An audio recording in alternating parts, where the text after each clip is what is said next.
Приветствую, друзья! На сегодняшнем занятии у нас речь пойдет о сводных таблицах. На нем я вам расскажу, какие функции бывают в сводных таблицах, да, и как с ними работать.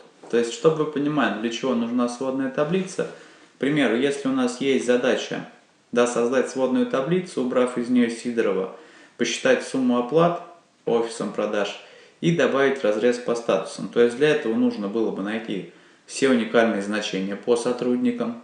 Соответственно, далее через сумму, если там найти сумму этих оплат. Да, и если добавить в столбцы еще и разрез по статусам, да, тогда это было бы довольно-таки сложной задачей, даже если у вас отличный уровень. Вот, благодаря сводной таблице мы можем сделать это за считанные секунды. Первое, что необходимо сделать, это назвать нашу базу, называемую база. И, соответственно, теперь из этой таблицы мы будем строить сводную. Да, соответственно, что нельзя здесь сделать? Нельзя иметь объединенные ячейки. Да, пустые ячейки также нежелательны. И, соответственно, разрывы данных и скрытые столбцы, да, также будут мешать для создания сводной таблицы.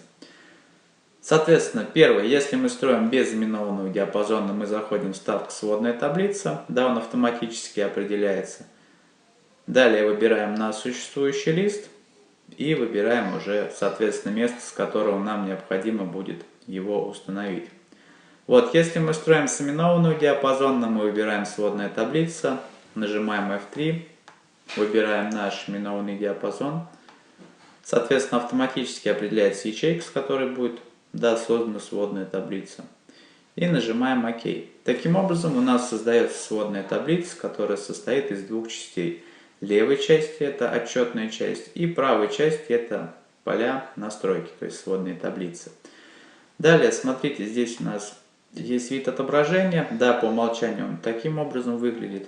Да, когда у нас есть 4 поля отчетов, это фильтры, столбцы, строки и, соответственно, значения. Каждый из этих полей отвечает на определенный вопрос, то есть фильтры. Да, фильтры отвечают на вопрос, что именно мы можем отфильтровать, то есть что нам не нужно. Поэтому мы выбираем сотрудников. Здесь два варианта есть. Можно перенести, зажав левую клавишу, да, или, соответственно, взять правой клавишей и выбрать «Добавить фильтр отчета». Далее мы ставим фильтр на всех, кроме Сидорова. Да, если нам нужно выделить несколько элементов, здесь у нас есть соответствующая галочка «Выделить несколько элементов». И мы снимаем Сидорова, нажимаем ОК. Далее, посчитать сумму оплат по офисам. То есть офисы нам неизвестны. Да, поэтому нам необходимо ее переместить или в строки, или в столбцы. То есть в строки или в столбцы у нас помещаются данные, которые нам неизвестны, и мы хотим сравнить их и проанализировать.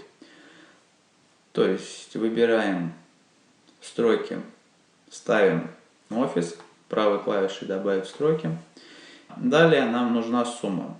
Ставим галочку, да, и если у нас в поле находятся числа, она автоматически попадает в значение. Сейчас это не произошло, да, и по умолчанию здесь написано количество, да, потому что там у нас есть пустые ячейки, и, соответственно, Excel подумал, что это обработка текста. Чтобы изменить на сумму, мы выбираем итоги по, выбираем сумму, получаем сумму. Далее, для разреза по статусам мы добавляем его в столбцы. Правой клавишей «Добавить в столбцы». Окей, то есть состоялось, не состоялось и общий итог.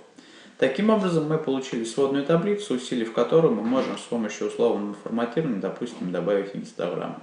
Да, и сразу будет понятно, где какой результат.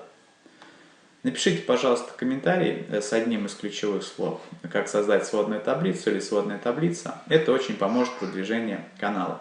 Следующая задача. Нам необходимо также объяснить, что у нас есть старые версии сводных таблиц, это в 2007 версии, и есть новые, это с 2013, где доступны срезы и временные шкалы. То есть мы заходим также в вставку «Сводная таблица», выбираем именованный диапазон, из которого будет построение, и создаем группировку по месяцу. Для этого дату ставим строки, и по умолчанию Office 2013, 2016 и 2019 группируют их по дням, то есть автоматически. Нам нужна группировка по месяцам. правой клавишей выбираем группировать. И здесь снимаем секунды, минуты, часы, дни, выбираем месяц. Нажимаем ОК. У нас получается 1 месяц, соответственно, сентябрь. Да, если мы добавим дни, мы сможем также посмотреть, да, какие дни здесь присутствуют. Выбираем группировать, выбираем дни, нажимаем ОК. Видим, что у нас 20 дней, то есть первые 2 декады. В более современных версиях мы можем сделать это через срез. Допустим, добавить, вставка, выбираем срез. То есть срез по-простому это фильтр, который вынесен на лист. Нам нужно подать. Нажимаем ОК. Да, и получаем результат. То есть в зависимости от группировки, да, как сгруппирован, у нас также формируется и, соответственно, срез. Вот. Далее у нас есть еще инструмент, который называется временная шкала, которая автоматически сама агрегирует нашу дату. Она по умолчанию, видите, сама подсказывает, что дата у нас находится в столбце дата. Да, также здесь можно выбрать наш сентябрь, да, потому что у нас данные только по сентябрю. Если мы возьмем по дням, да, у нас, соответственно, данные будут также только по дням. Соответственно, по годам и по кварталам, что очень удобно. Окей, это что касается срезов, временных шкал и, соответственно, группировки данных.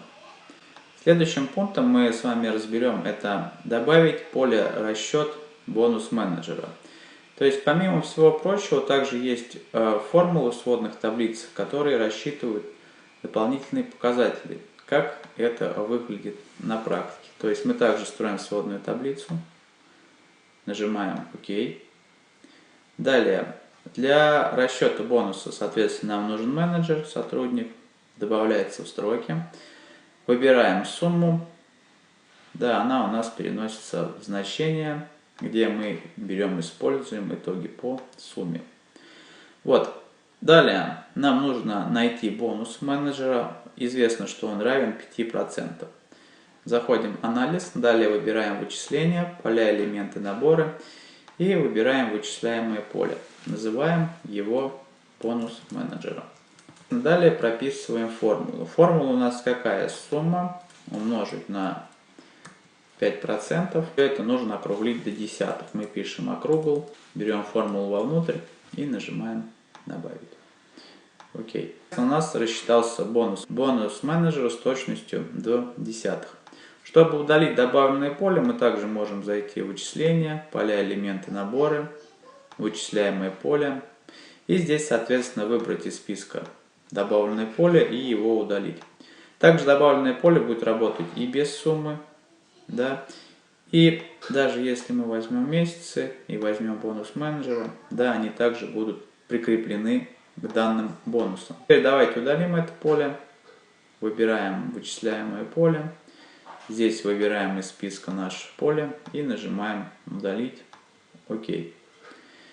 И заключительная задача на сегодня, которую мы с вами рассмотрим, это у нас будет определить долю продаж от общей суммы по офису Арбат. Найти приведенное отличие и, соответственно, отличие. И также я объясню, чем они отличаются. То есть, если мы зайдем в вставка сводная таблица, выберем база, выберем ОК.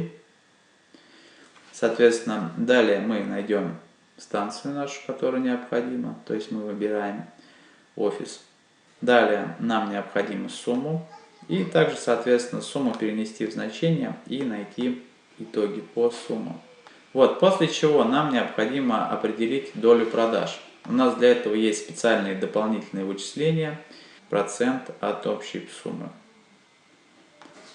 Да, таким образом мы видим, что у нас Арбат составляет 18,44% от общей суммы. Самый большой — это речной вокзал.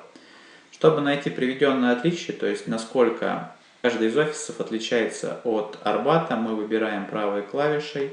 То есть и у нас показывается процентное отличие от данного офиса. То есть отличие у всех положительные, да, на Арбате самые маленькие продажи. Вот, также можем найти количественное отличие, итоги по просто отличие. Да, тогда у нас покажется сумма. Итак, давайте подведем итог всему вышесказанному. Сводная таблица у нас помогает агрегировать данные, то есть собирать их, находить по ним максимальную и минимальную сумму средние, да, это основные вычисления. Далее позволяет использовать группировку данных в старых версиях с 2007-2003.